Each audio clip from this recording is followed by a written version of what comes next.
Spirituality? Yeah, big topic. Maybe we should be including George on this one. I'm kidding. I mean, I'm not kidding, but I'm just, Yeah. he was the Wow, most yeah. spiritual, I think. Definitely. But as always, we're looking for a title. So since this is the Tao of John and Paul, we're not going to call it the Inner Light. So we could start with Let It Be, but I'll hand it over to you. Yeah, I thought of Let It Be. That's kind of an interesting one. We might break down a little bit. Strawberry Field, I think, has some interesting spiritual aspects to it. And I thought of Because too as sort of quasi-spiritual. What do you think? Well, being the resident cynic, I always like to choose a Beatles song because it includes both men. But the resident cynic in me thinks that the perfect title for spirituality is God from the Plastic Ono Band album.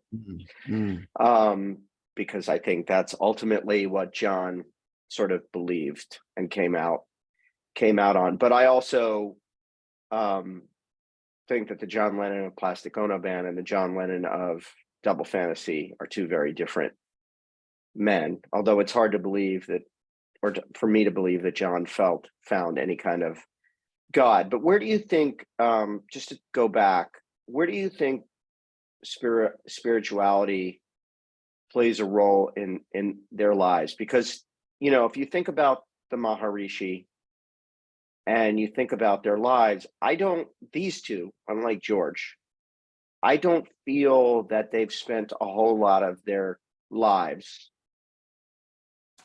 trying to, or believing. I think they were deep thinkers. I think that they were searchers. I think that they were, in their own ways, godlike. And in a weird way, like if I had to pick the closest thing to mortals that are part of my spirituality, it would be their music, even though I don't view them as sort of deities. I view them as, but there's that scene in Imagine, the documentary, where that kind of stalker comes in and knocks on John's door, and the guy's kind of looking at John, and that's really at the end of the day how John died. That this crazy guy thought of John as some kind of, you know, Christ-like figure, and the Beatles are bigger than Jesus. And so there's a lot of sort of stuff to unpack here, like every episode. But to me, these guys weren't that focused on their spirituality, but you might disagree with that. Yeah, I tend to agree in terms of directly focusing on it. Probably they were raised Christian, as far as I know. Paul, he was in the choir, I think, for a little bit. But yeah, I don't think their families were heavily practicing of any nature. I think it's interesting that is interesting what you say about John becoming this guru for millions, probably, when all his life he was searching for his guide, you know, and he went through different stand-ins for that. Yeah, so I don't know. I think if we say they were interested in the transcendent, I'm not sure I know what that means, but I think there's something there, and it comes through in their music to some extent. But yeah, let's break it down a little bit more. Well, I think the drugs are part of this conversation too, because I think these guys, the reason I like doing this series with you is because we touch on all the things that are the human condition with the Beatles.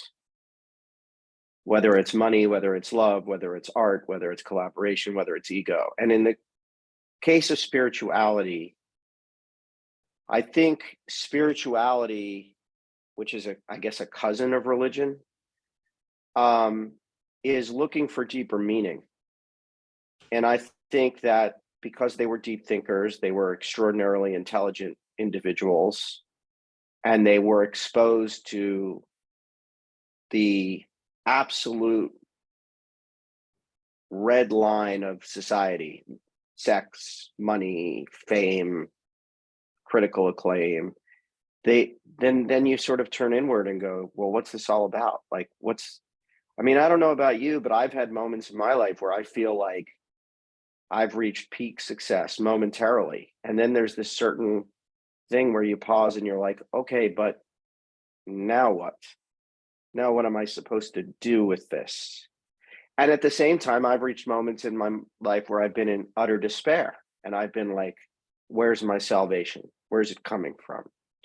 Yeah. So to me, maybe this isn't the definition of spirituality, but you know,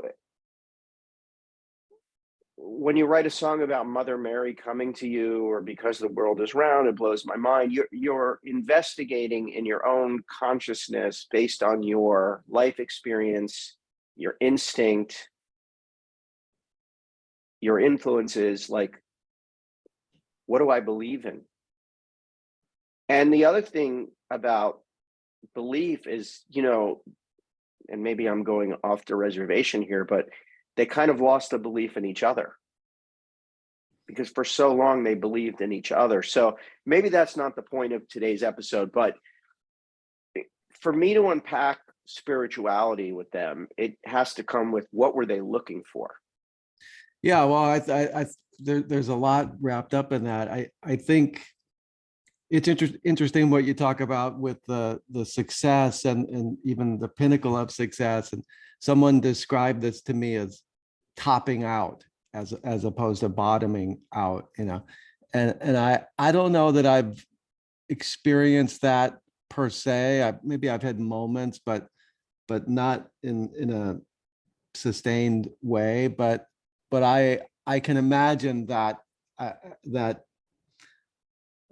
disillusionment of, like, they told me this was the path, and I followed it, and I gave my, as George says, my nervous system to make it, and but I'm still not fulfilled. So that, where do I go from there? And then I don't think it's surprising, really, in a sense, that they went to drugs. And in John's case in particular, I as I understand it, he was just downing the LSD, just at rapid rates and quantities. And I gather Paul did it maybe a handful of times, so it wasn't massive intervention for him. But yeah, and then, not that John stopped with drugs, but maybe there was a sense that, yeah, okay, that opened up some pathways. But then he was interested in the next level, and that led to the Maharishi and that whole episode, and then he was ultimately disillusioned by that, and then eventually you end up with your song God, where he's like, okay, now it's just Yoko and me and family, basically. But I do think that the answer for John and Paul, in terms of what you can tangibly experience on this mortal coil, was love.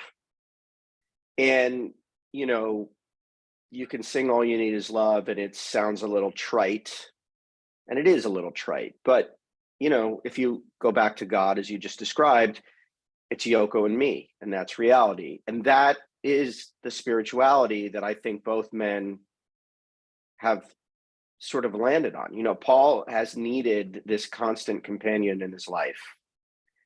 Linda seemed like she would be his lifelong partner, and unfortunately, Linda passed early. And by the way, this is a kind of a non sequitur, but I'm struck by something that's not new, but is just being reinforced lately, is just how much when Paul was with Linda, he was making the best music of his career. So first John, and then Linda, and then, you know, but we could go down the road on that one. Anyway. Yeah, but I started to really believe, and I know this is a radical thought, that those couple of years, the Ram album and Band on the Run, and, you know, like they're starting to stack up with me with Beatles records. But this isn't that episode. We could talk about that another time, and legacy. But I guess at the end of the day, you know, spirituality is the search for deeper meaning. We are storytellers, and, you know, in the early part of the dawn of civilization, science did not explain things the way science explains things now, which is why, you know, I was just in Spain, and you see all these unbelievably incredible works of art that people literally spilled blood for, that there was social upheaval and political upheaval and financial craziness. You know, I was even watching Succession last night and struck by the things that took place in a church. So the hypocrisy of religion, the whole aspect of that, I think for the Beatles was, you know, this God stuff, it's bullshit. It's just bullshit. But there's got to be more than this.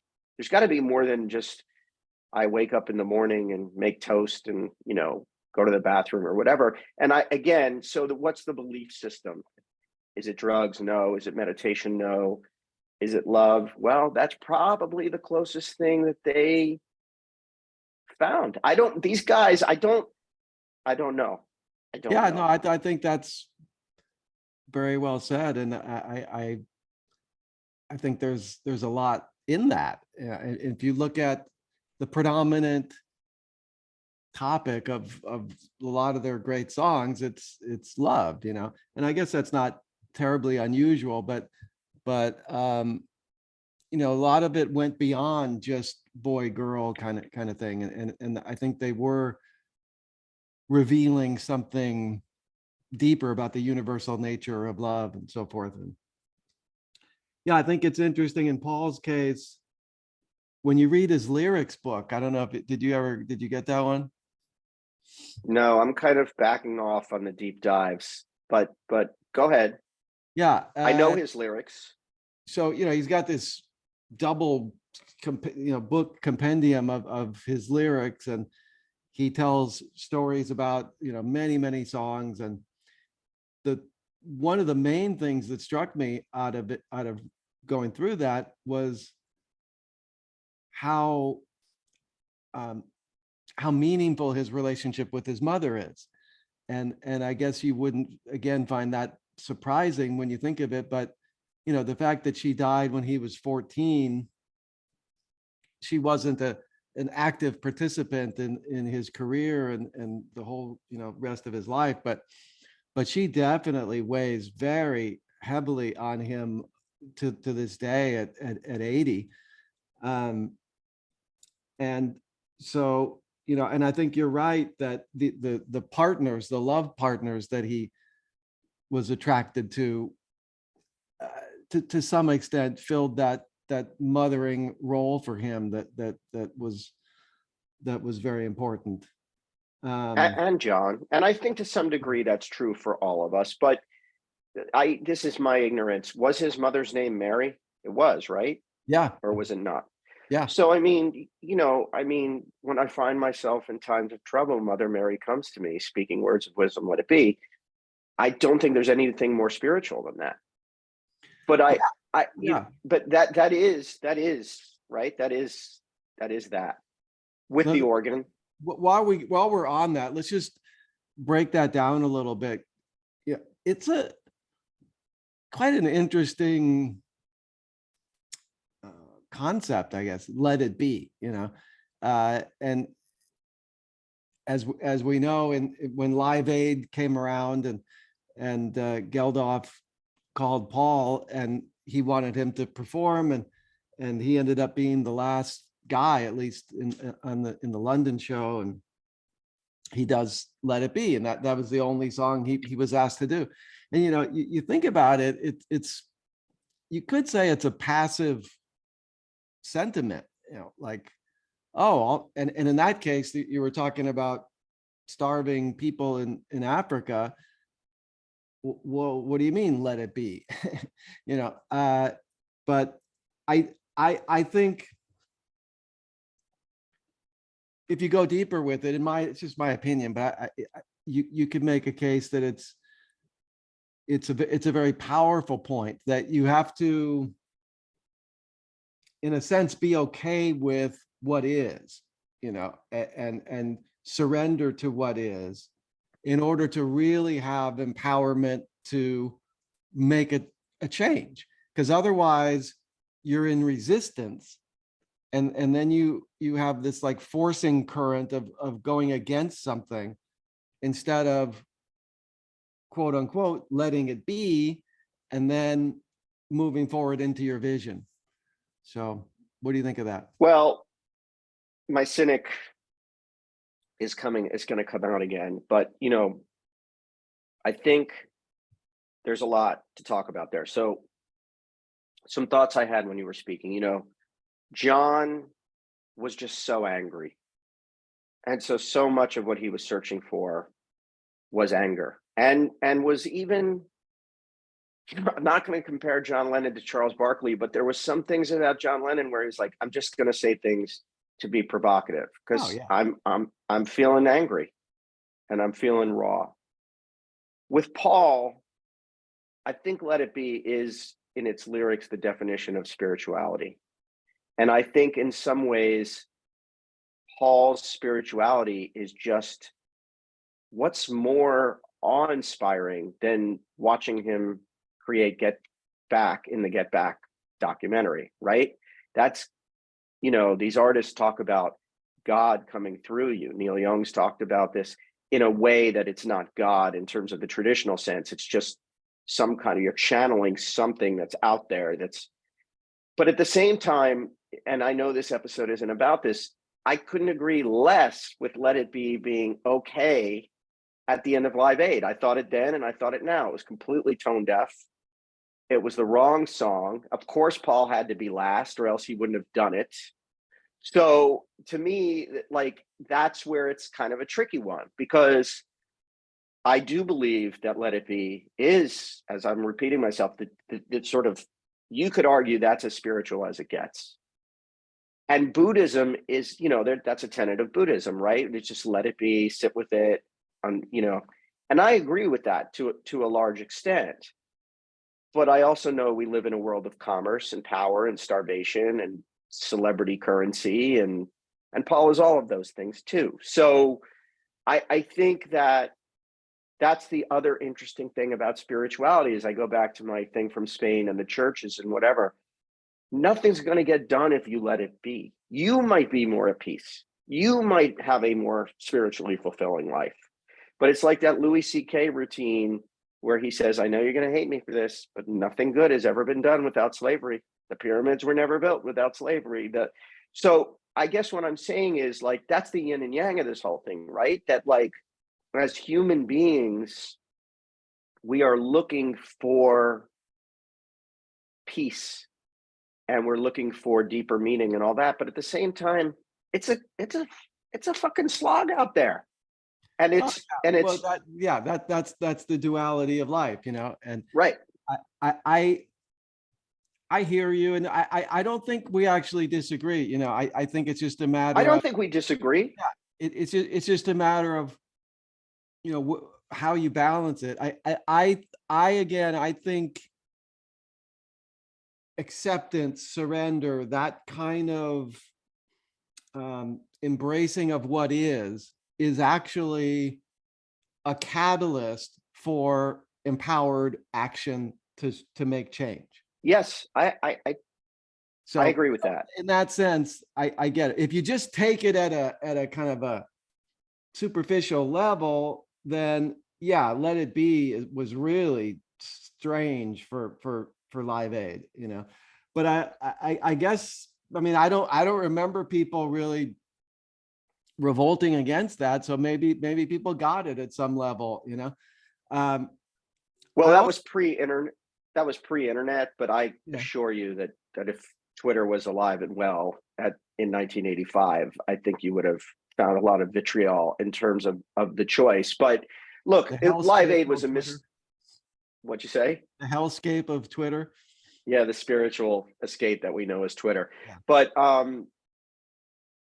I also, there was a lot of tone deaf stuff at Live Aid. The Dylan, Ron Wood, Keith Richards thing was pretty awkward. I mean, if you go back and watch Live Aid, in my opinion, you got Queen and U2 as high points that day, and there's not a lot of the Led Zeppelin reunion was terrible. Like Yeah. Live Savage Aid is was a whole, terrible. Yeah. Yeah. yeah. Uh, But you know, I hate to do this because it breaks our framework, but it's I just George is in my head going, how can you talk about spirituality and not include me in this episode? Like between the devil and the deep blue sea, within you, without you, the inner light. Like to me, it, you know, I don't want to do the George episode today because that's not this series. Maybe we do another I one. think we can tie it in, you know, because I think we should break down the India trip a little bit and the meditation piece. And I know you're an active meditator, so I think we should talk about that a little bit. But yeah, George was the driving guy toward going to India and diving into the whole spirituality thing. And Ringo left after a couple of weeks, I think. Paul stayed, you know, I want to say a month or so. John and George stayed the longest. And And arguably the best music of their careers came out of that. certainly, I mean, the White Album's my favorite Beatle album for sure. Yeah. And, you know, so I guess George was a little annoyed at Paul because he was like writing songs. He's like, "What? We're here to like self-actualize ourselves, and you're you know, we're worried about our careers." And but I also, you know, just to tie into what you were saying earlier, that that whole thing of like the muses coming through you, I think is a really interesting piece of the spirituality of these guys. And I think the way they wrote songs kind of speaks to that. Not that it's unique to those guys, but you know, the whole idea of just strumming your guitar basically or noodling on the piano, and then through those chord changes, melody just comes to their heads, I suppose. And you know, of course, that's the age-old question: where does that come from? You know, and I remember Paul saying to an interviewer once, he's like, "Oh, you can do it. You know, you just listen, and you know, these ideas come to you." And I'm thinking, you know, Paul, it doesn't happen that way for most of us. Um, so you know, and certainly there's just a God-given talent in those guys that was, you know, powerful.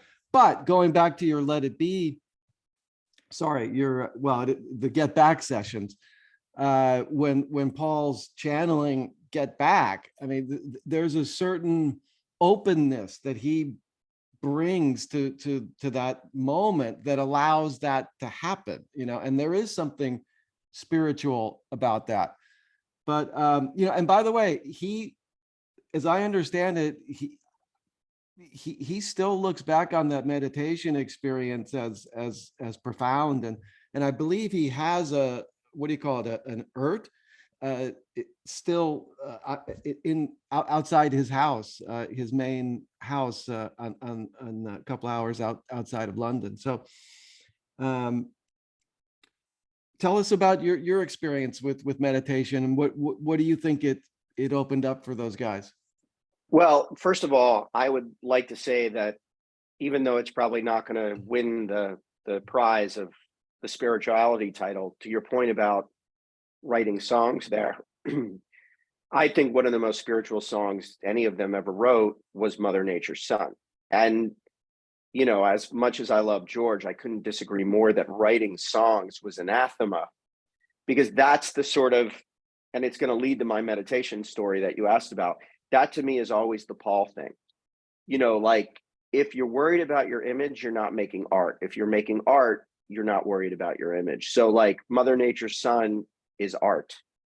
And a lot of the shit Paul does now is worrying about his image. So to me, the songwriting piece is about the most spiritual thing you could ever do. My meditation experience actually involves Paul McCartney.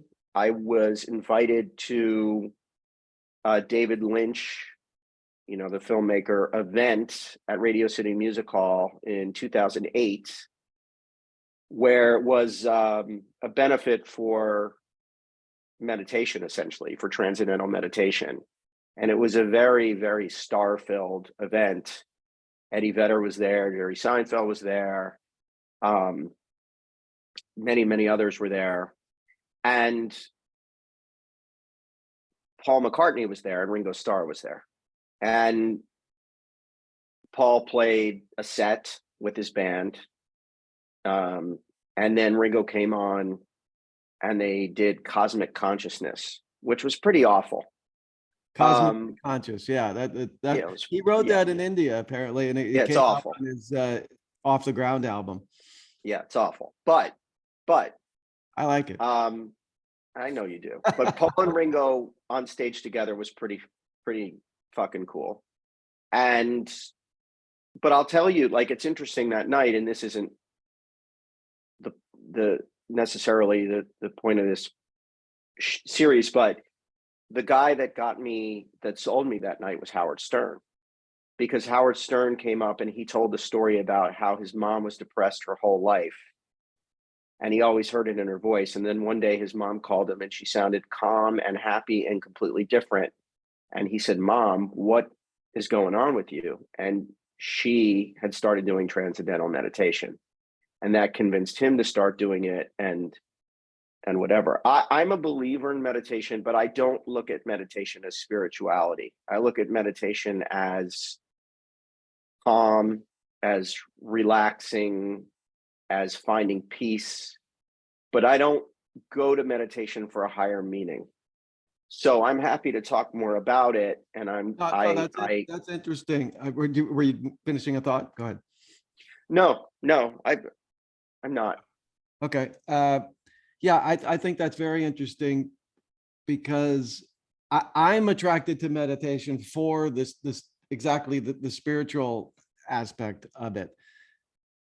I think some people call it mindfulness, or you know, however you want to label it, but the idea of tuning into your thoughts as they pass through is a spiritual practice, in the sense that you're experiencing that there's a distinction between these thoughts and whoever is Consciousness. experiencing the thoughts, you know. And I think if we look at the suffering in our own lives, I think a lot of it comes from our thoughts, and running with those thoughts as if they're real and they're significant, and as if they're us. Whereas if we could step back and identify more with the listener of the thoughts, that would bring a lot of freedom. So I love that idea. I have been practicing that over the last few days more than ever before, not in meditation, but in my consciousness, and really trying to parse out the difference between my thoughts, which often are unhealthy, and or more importantly, erroneous and inaccurate, and my consciousness, which I actually like. I will tell you, as we're going deep into our own experiences, that the closest thing I've ever had to spiritual experiences is my experience with psychedelics. And I did a guided psychedelic experience, I think I've told you this, about 18 months ago. And that to me is where I felt the presence of a higher power, because the cognitive rigidity and the ego just get annihilated, and you just walk. Now it's drug induced, so you can't like walk around like this every day, but it definitely to me was the most spiritually profound thing that I've ever experienced. I was visited by people who are no longer with us, and it seemed palpable in my exchange with them. So the wall between mortality and the afterlife, or whatever we're going to call that, was dissipated, and I was able to go into my own and rediscover myself in a way that wasn't my usual incessant thought patterns. Meditation to me is sort of, there's that guy Dan Harris, 10% happier. Like, I do think meditation is kind of like, it's like a healthy glass of wine, for lack of a better metaphor. It's important. I think the real key to mindfulness, and my struggle with it, is I can sort of compartmentalize those 20 minutes and find a little bit of peace. But then I'm getting right off the rest stop and back on the crowded, gridlocked highway. And, how much of the meditation that I was just experiencing is infiltrating itself into my thoughts when I'm starting to get agitated by, Yeah. by things that easily agitate me. And so, again, to bring it back to John and Paul, and, the other thing I love doing about this podcast with you is, we're both huge fans of these guys, but your life's work is philosophy, and my life's work has been sort of storytelling and content and sports and entertainment. And, I've told this story before, and I feel badly about saying it, but when I met Paul for the first time, there was this sort of feeling of disingenuousness, that he was kind of manipulating the room with his celebrity, which I've seen from other celebrities. One of the things I was both enthralled by, but also disappointed by, was Tom Petty's authenticity. Like, there were things about him I didn't really want to see. There were frailties or vulnerabilities. And then there's guys like Paul and Springsteen, who I think just give you a little bit more. They turn it on, like with the bravado. And I think where I'm going with this is that, a lot of, to me, consciousness and spirituality and whatever is authenticity. It's just sort of like peeling away the sort of persona we feel that we're supposed to put in front of the world, and just being vulnerable and sort of, and that's letting it be. But I think that's kind of really hard to do, because life is difficult.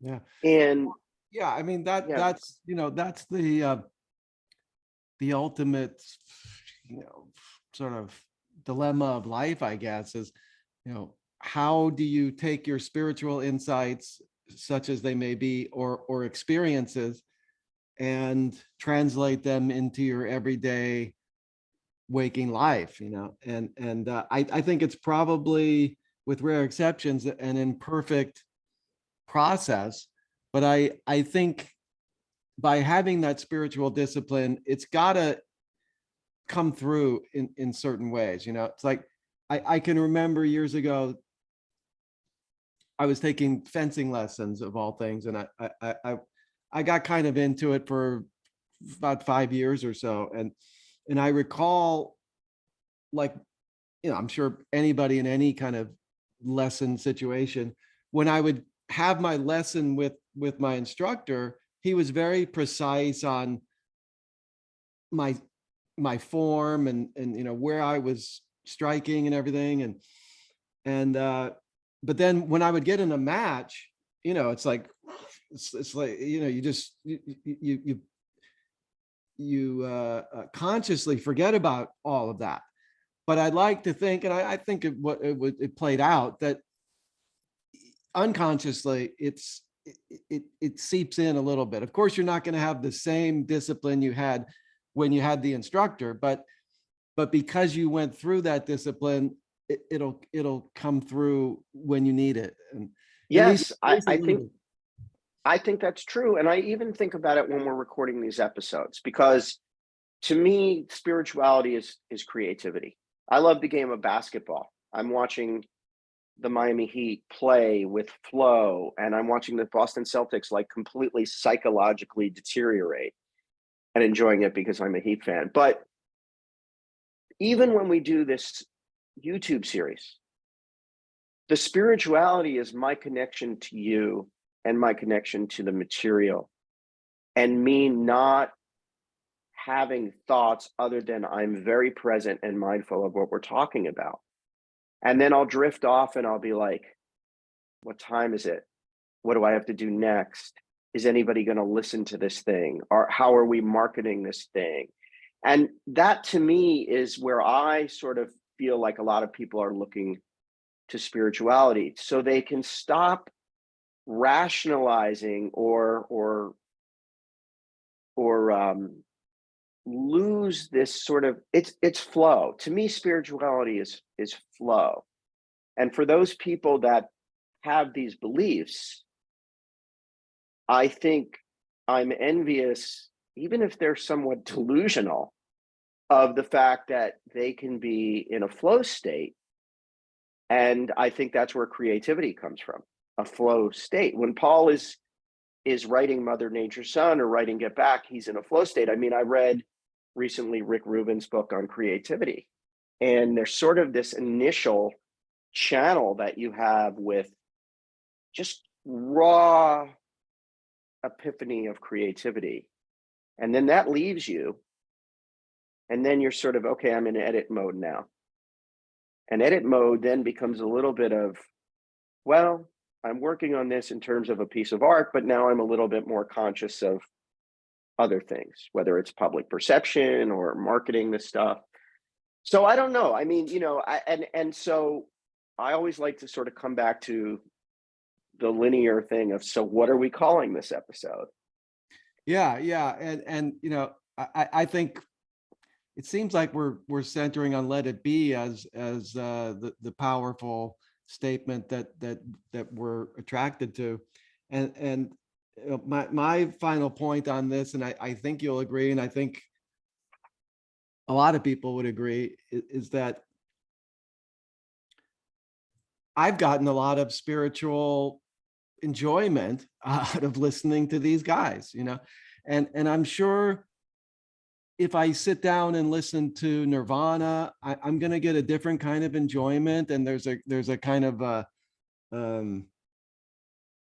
tapping into my rage, I guess, and releasing that's also valuable. But when I listen to John and Paul, for the most part, it's very soothing to me. It makes me feel good. It makes me feel optimistic about life. And, so just all the hours of listening to them has been part of my spiritual practice too. Yeah, I would say this. We're probably going to end up calling this Let It Be because we need a title, and it's a good one. And it's one of the few songs that the Beatles, outside of George, or let's just say John and Paul, decided to focus on a spiritual aspect.